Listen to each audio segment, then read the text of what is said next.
రెండు విందులు. ఒక ఊళ్ళో ఇద్దరు అన్నదమ్ములు. అన్న చాలా భాగ్యవంతుడు, తమ్ముడు పాపం అమిత భేదవాడు. తమ్ముడు ఒకనాడు సంపాదన కోసం దేశాంతరం బయలుదేరుతూ దారిలో తినడానికి భార్యను ఏమైనా చేసివ్వమని అడిగాడు. భార్య 5 మినప సున్నుండలు చేసి గుడ్డలో మూటకట్టి ఇచ్చింది. అతను ఆ మూటకారను తగిలించుకొని కర్ర భుజాన పెట్టుకుని బయలుదేరాడు. పోగా పోగా చీకటి పడే సమయానికి ఒక పెద్ద చెరువు, దాని పక్కన వెదురు పొద కనిపించాయి. ఆ చెరువులో కాసిన నీళ్లు తాగి భుజం మీద మూట వెదురు పొదలో ఒక గడగ తగిలించి ఆ రాత్రికి అక్కడే పడుకుని నిద్రపోయాడు. కొంత పొద్దెక్కినాక కానీ అతనికి మెలకువ రాలేదు.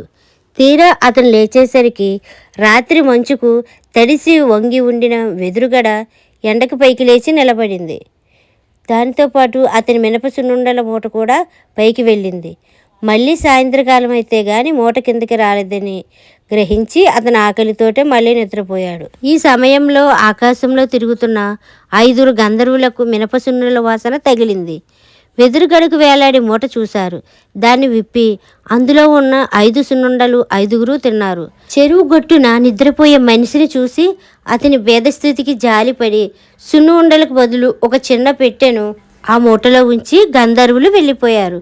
అతను లేచేసరికి సాయంకాలం అయింది. వెదురుగడ కిందకి వంగి ఉంది. ఆకలి దహించుకుపోతుండడం వల్ల అతను ఆత్రంగా మూట దించుకొని విప్పేసరికి పెట్టి కనిపించింది. అతను ఆశ్చర్యంతో దాని మూత తెరిచాడు. వెంటనే పెట్టిలో నుండి 2 గంధర్వ స్త్రీలు బయటకు వచ్చి పంచభక్ష పరమాన్నలతో అతని ముందు భోజనం ఉంచి పెట్టెలోకి వెళ్ళి మాయమయ్యారు. అతను భోజనం చేసి సంతోషంతో పెట్టి తీసుకొని ఇంటికి వెళ్ళి భార్యకు సంగతంతా చెప్పాడు. మర్నాడు అతను ఊళ్ళో వాళ్ళందరినీ పిలిచి పెట్టె సహాయంతో వచ్చిన వారందరికీ రుచికరమైన విందును ఇచ్చాడు. వచ్చిన వారంతా పెట్టెను గురించి వింతగా చెప్పుకుంటూ వెళ్ళిపోయారు. తమ్ముడికి కలిగిన ఈ అదృష్టం గురించి భాగ్యవంతుడైన అన్నకు అసూయ కలిగింది. పెట్టి దొరికిన కథంతా అన్న తమ్ముడి వల్ల తెలుసుకున్నాడు. భార్య ప్రోత్సాహం వల్ల అటువంటి పెట్టె తాను కూడా సంపాదించుకురావాలనుకున్నాడు. భార్య చేత మినప సున్నుండలు చేయించుకొని తాను కూడా తమ్ముడు వెళ్ళిన దారిలోనే బయలుదేరాడు. వెళ్ళి ఇతను కూడా చెరువు దగ్గరికి చేరుకున్నాడు. వెదురు పొదకు మూట తగిలించి పడుకుని నిద్రపోయినాడు.